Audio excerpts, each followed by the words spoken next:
Have you ever wondered why you hit every single goal, except the one that you truly want? 8 years ago, my big dreams constantly distracted me, making my real progress impossible. Until I learned the art of precisely aiming my ambition. Now I effortlessly spend 6 to 13 hours per day in deep focus. So in this video, I'm going to show you the simple 4-step strategy that I now use to effortlessly remove distractions and consistently achieve my actual goals. To start, let me show you how to turn your ambition into focused action with just one framework. So right here is a piece of a screenshot of my final high school transcript. I'm not going to show you the whole thing because I don't want you to fucking find my ass. But anyways, if you add all these absence and these tardies up, and these tardies were not just a few minutes, it was fucking 5 hours out of the 6-hour day, and also dismissed. If you add them all up, it's over 100 days out of the 180-day school day in the US. But I still got decent grades. But it's not because of anything I was super smart or studied super hard. It's because this shit was too damn easy. Even if I skipped, I could still easily get these grades. So it felt like a waste of my time to actually show up. It was no real challenge. It wasn't compelling. There was no real reason for me to actually be engaged. But the thing is, I was an ambitious person right here. I wanted to make millions of dollars since I was 5 years old. But my ambition had nowhere to go. Right? Obviously in schools you're not gonna get anything, right?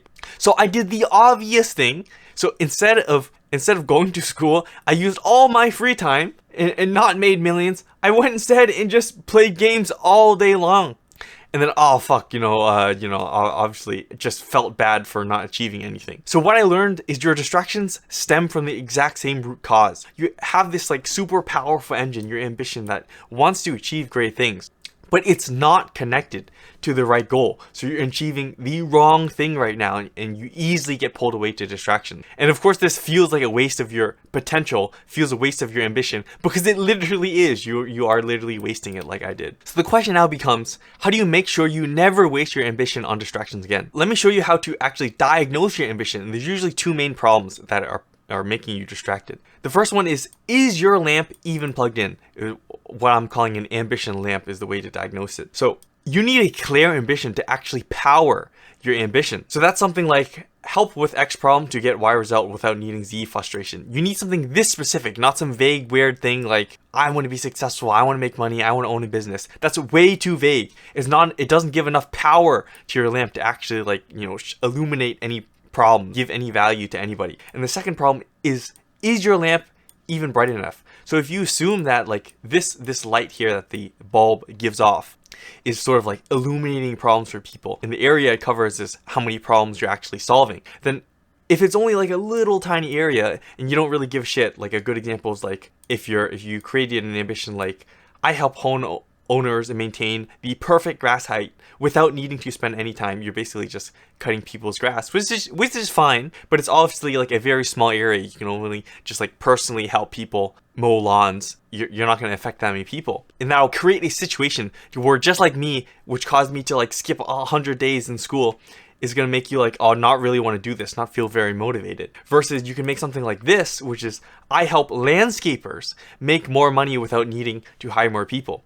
And if you think about it, sort of again, the lamp covering an area, it is a much wider area now that you're covering if you're doing landscapers, because now instead of individually mowing lawns, which is, if you think about it, how many lawns are getting mowed, now you're affecting landscapers. So they have their own lawnmowers, many lawnmowers. So this affects way more people at the end users. But it is the same knowledge that you need to run your own landscaping business, but then now you're giving way wider effect, which will keep you more engaged. So now you've diagnosed the problem with your ambition. You set a real ambition that is correct for you, matching your actual ambition to make you motivated enough. But the thing with ambitious people is you see opportunities everywhere, right? How do you stop yourself from FOMOing into a bunch of shiny objects, basically scattering your focus into multiple things, getting distracted again? So let me show you how to pick just one direction and always stick with it, and always know where to make progress with just one decision tree. If you just imagine this room as pitch dark in your house, let's say,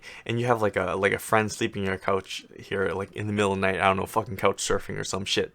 But then you forgot your wallet somewhere in the room. You don't really know where you put it. Like maybe it's like fallen behind the couch or something like that. You have two different options. You can just go there and you can turn the overhead lights on, and then, oh fuck, so fucking bright, and wakes the dude up, and he's gonna be all angry, and he's gonna get up like, hey, what the fuck are you doing? And you have to like explain to him what you're doing. Or you could not wake his ass up, and you could just use like your phone light and just like selectively search around and find your wallet. Essentially not getting distracted and just simply finding your wallet. This is exactly the same for your ambition. Your ambition should be like the flashlight, not the overhead light that kind of just stirs up a whole bunch of distractions and diffuses your energy.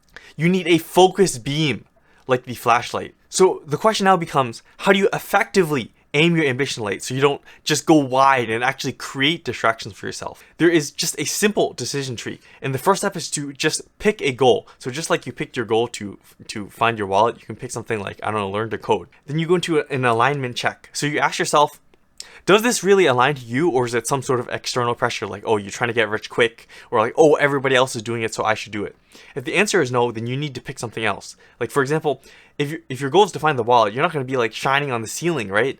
Because there's no way it's there. You're going to be looking on the floor. And then the second thing you do is just do a focus check. So you have the right alignment, but then is what you're working on actually just the one primary target that you need to work on? For example, if your goal was to create some sort of business, and you do actually need some programming in there, but you also need, of course, like marketing, copy. You just have to pick one. If you do both right now, it's going to split your beam. Like you can't really be looking here and here at once, and you're sort of going to get confused. Just pick one thing for now, and you can move to the other thing later. So of course, if it is no, and you have like more than one thing, you just choose one thing. And if it is yes, then you just fully commit to that until it's sort of done. All right, so you're with that, you're able to pick your direction. But what about motivation? What if you don't feel like working towards your ambition ever? Let me show you how you can bypass the need for constant motivation by making your work meaningful enough by itself. So often you're told things like you need a deep passion or deep why, or like a perfectly crafted like smart goal or some shit to make sure like everything's all like timed out and planned, and this specific vision so you can actually get the motivation to act. That's bullshit, okay? So waiting for the perfect motivation is procrastination in disguise. Think about this, like David Goggins, he literally has something in his book called Performance Without Purpose. Basically, you just do the work, make the work. The improvement itself towards whatever you're doing, the goal itself. And then Alex Hormozy, he's like a multi-million-dollar businessman. If you don't know, he used to be broke. One thing that he talks about a lot that says it's one of the most helpful things for him was he just remembers the thing which is, I will do what is required. And he just says this in his mind whenever he's feeling like shit and not feeling like doing anything. It's not really some mystical inspiration or magical thing that you boost your motivation or a weird hack.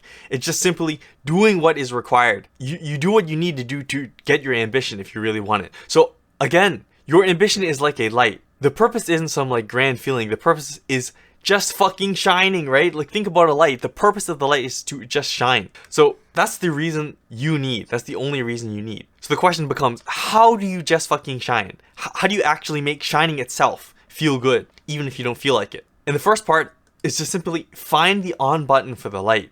And by on button, I mean, like, what are the steps that you need to actually make progress? Once you know what progress actually is, basically having your light on is making progress or doing those tasks, and having your light off is simply, you're not making progress. And step 2 is to flip the switch on as much as possible.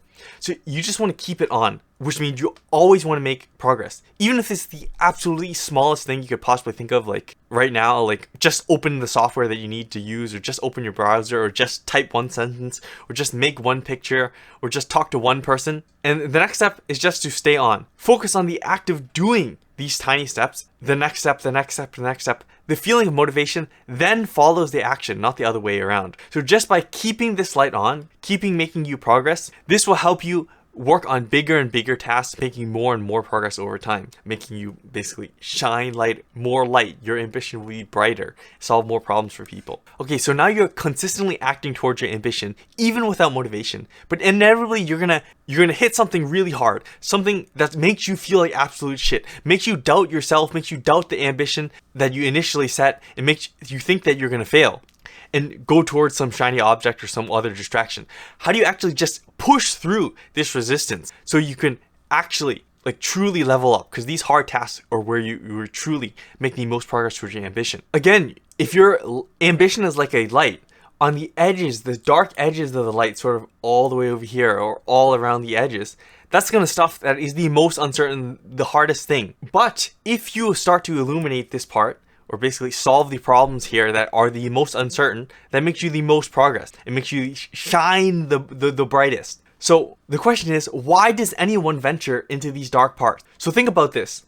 If you got like a haunted house or horror movies, why does anybody go in these haunted house or horror movies despite them to potentially getting like fucking cursed or some shit, or getting really fucked up in the head mentally? Curiosity. They just need to know what happens next, right? Why do those horror movie antagonists always just go straight into this danger despite knowing that they're probably gonna die? Because they want to know. Or this rat right here. Why does the rat go in here and try to lick this cheese despite knowing this is danger for sure? Like, he smells the dead bodies of his 100 brethren on here. He still goes and licks the cheese. Why? Because the results. The cheese is the results. He goes there because he wants the results.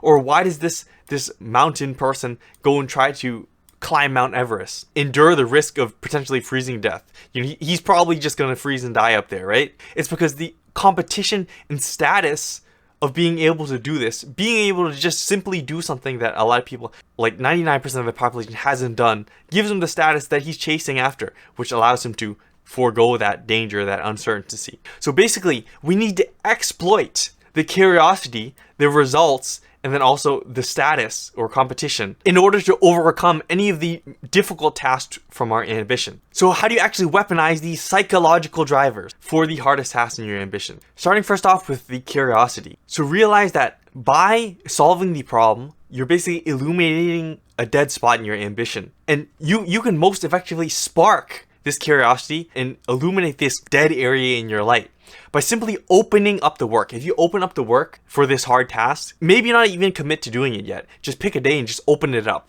It'll make you aware in your mind of this dark spot. And then once you realize that dark spot, you'll want to see, just like the haunted house. You'll want to know what the answer is. And your brain will, start to align to it in the unconscious. And then sooner or later, you're going to be able to do it in the conscious as well. And with results, so focusing on results, this is sort of like red light, green light. Whenever you're facing a hard task and you're tempted by a distraction, you want to visualize the stuff that's going on. So for example, in the rat, the cheese right here, or whatever you're putting on the trap, peanut butter or something like that, that result right there is what you need to visualize. If you get that result, what is it going to get you? It's going to get you like $1 million 10 years down the line. You're going to be a millionaire with your Lambo and 5 bitches, right? Or you think about the bad. Like if you don't try to get this cheese, and although it's very dangerous, if you don't try to get this cheese, oh shit, you could be like a dead rat, fucking starving to death, right?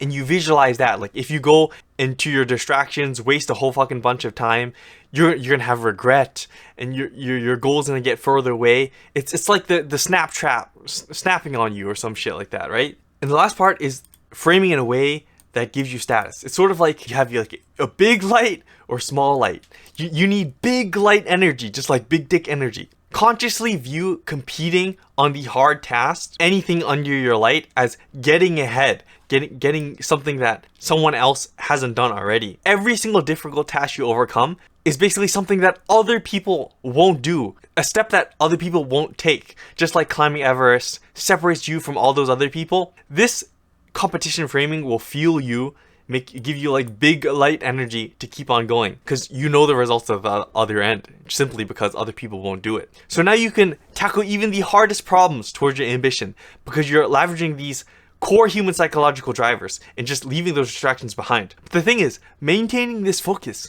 for long term is very difficult, right? It's not easy. After a few days, your motivation fades. You try to use all the productivity hacks you can to try to just force yourself into focus. But regardless, you get stuck. At some point, you stop working towards your ambition. Well, the thing is, it's because these productivity gurus, they just make shit up. They make stuff that sounds nice and gets clicks. They don't even use these things themselves. It doesn't actually help you. It actually sabotages your ability to focus. So how do you stop these things? Well, you can actually watch this video next, where I'll show you the 5 productivity hacks that these gurus try to sell you that you need to ditch immediately, and what you can do instead to make focus super simple and not actually add any extra complexity, so you can start making progress effortlessly on what actually truly matters instead of wasting your time on some stupid hacks.